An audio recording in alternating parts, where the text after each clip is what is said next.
म्हणजे नवीन वर्षाचा पहिला जो लाभ आहे DBT आहे ते 26 जानेवारीच्या आत त्याची सुरुवात ही आम्ही करत आहोत आणि त्या संदर्भातलं जे आर्थिक नियोजन आहे ते सुद्धा अर्थ विभागाकडून आम्हाला महिला व बालविकास विभागाला प्राप्त झालेला आहे। त्याच्यामुळे लाडक्या बहिणींचा जो जानेवारी महिन्याचा लाभ आहे हा साधारणपणे 26 जानेवारीच्या आत त्याची वितरणाची सुरुवात होईल आणि 3 ते 4 दिवसाच्या त्या कालावधीमध्ये ज्या महिला लाभार्थी आहेत त्यांच्या खात्यावर तो लाभ जमा होईल।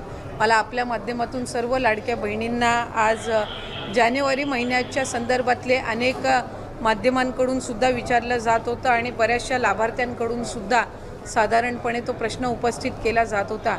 त्यामुळे दर महिन्याला आपण महिना संपायच्या आत तो लाभ त्यांच्या अकाउंटला देत असतो। त्यामुळे या महिन्यामध्ये सुद्धा तो लाभ जो आहे तो 26 जानेवारीच्या आत त्याची वितरणाची सुरुवात ही माननीय मुख्यमंत्री देवेंद्रजी फडणवीस साहेब, उपमुख्यमंत्री एकनाथजी शिंदे साहेब आणि उपमुख्यमंत्री अजितदादा यांच्या सूचनेनुसार आम्ही करत आहोत।